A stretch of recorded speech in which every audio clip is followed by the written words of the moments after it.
Welcome back to the Malaysian Money Matters show. It's the 7th of October 25.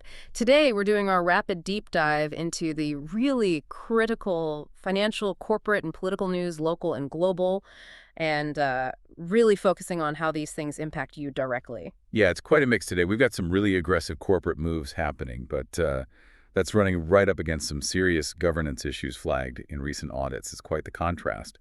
Should we start with the capital attraction side, like the Securities Commission's new target for single-family offices? Okay, yeah, let's get into that. So the SAC, they're aiming for, what, RM2 billion in AUM, assets under management, by the end of 2026 for this SFO scheme. And it seems to be, well, gaining some traction already. It does. 6 conditional approvals right off the bat. That's RM 400 million AUM already accounted for. And the crucial bit, I think, is that requirement for them to spend RM 500,000 locally each year. Right, the operating expenditure, that's direct cash flow into the Malaysian economy, isn't it? Exactly. Boosting private wealth management here.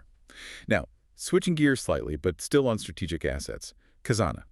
Khazanah National is positioning itself to support the government's push into rare earth elements, REEs. Ah, the RE discussion. And they mentioned government talks with China specifically. They did. And you have to remember the context here. Malaysia's non-radioactive RE resources are, well, estimated at a huge RM 809.6 billion. Wow, okay, yeah, that explains the strategic focus.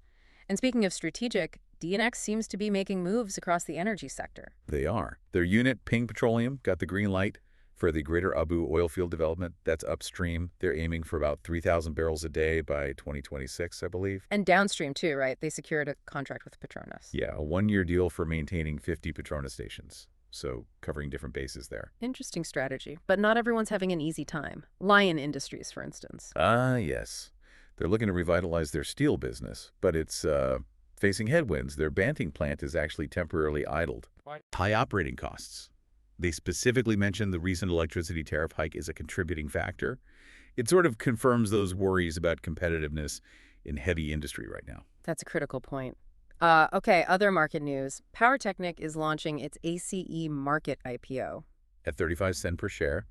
And also, Cheating Holdings landed a pretty big contract. From Tenaga National, wasn't it? For a data center. That's right, RM 33.94 million to build a power supply link down in Johor.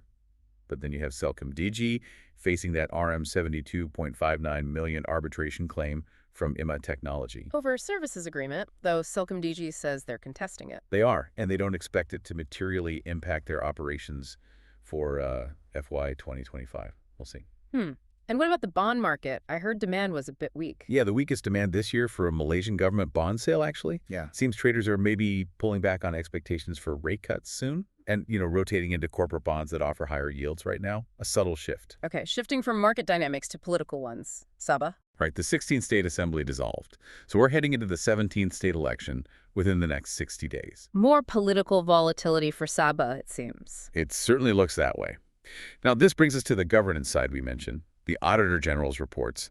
And these findings are, well, quite sobering. They really point to failures in enforcement. Yeah, that's what struck me, is the lack of enforcement may be a bigger budget hole than the debt itself sometimes. Like that RM 54.51 million in penalties, the government just didn't enforce against the vehicle fleet concessionaire for late deliveries. Some are over 500 days late. That's RM 54 million just lost due to follow-through failure. It's quite something.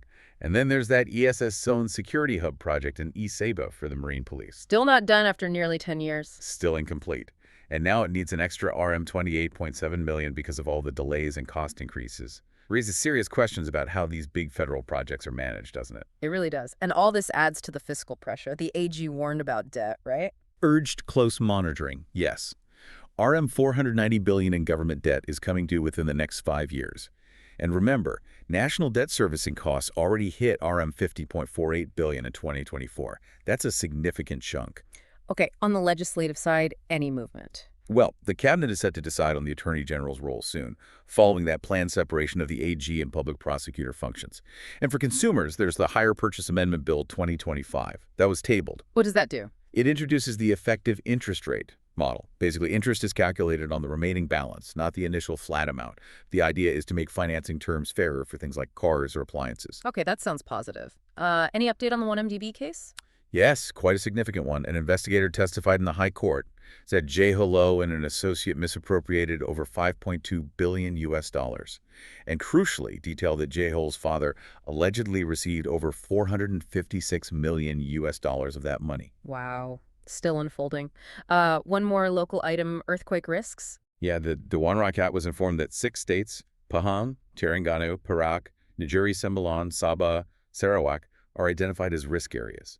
So efforts are ongoing to strengthen the seismic monitoring stations there. Good to know. Okay, let's quickly look internationally. Safe havens are surging. Absolutely. Gold pushed past US $3,900. Bitcoin hit a new record, US $125,689. A lot of that flow seems driven by uncertainty, especially with the US government shutdown situation. And in the tech world, a big shift. AMD challenging NVIDIA. Huge news there. AMD shares jumped over 34%. Why? They signed a multi-year deal to supply AI chips to OpenAI. That's a massive vote of confidence and, yeah, a direct challenge to NVIDIA's dominance in high-end AI hardware. Very interesting. Elsewhere, political instability seems to be a theme. In Europe, definitely. The French government collapsed in just 14 hours, shortest-lived administration in modern French history. And you see populism resurging, like billionaire André Babis making a comeback in the Czech Republic. Meanwhile, Vietnam's economy is booming. Fastest GDP growth since 2022. 8.23% in Q3. Seems factories there were really ramping up shipments before potential U.S. tariffs hit. Okay, so wrapping it all up, what's the big picture for our listeners today? I think it's this real tension, isn't it? On one hand, you have clear ambition attracting capital, developing strategic resources like REEs. But on the other hand, these critical governance failures highlighted by the audits. Tens of millions potentially lost through poor oversight or lack of enforcement. Right. That combination, that push for growth, bumping up against these internal control weaknesses, that feels like the core dynamic right now. Exactly. That's a space to watch closely in the coming months. We certainly hope this deep dive has given you some clarity today. For more detailed insights and ongoing analysis, please do subscribe to the Malaysia Money Matters podcast. Hey there, thanks for tuning in. If you would like a deeper dive into all the investment opportunities from today's news, subscribe to my newsletter at moneymatters.substack.com. I will be sharing a deeper analysis of the key investment opportunities from today's news, including what makes these opportunities stand out and how they fit into the broader market trends. By subscribing to the Malaysia Money Matters newsletter, you will also get exclusive insights on my watch list and portfolio and fundamental reports on Malaysian listed companies.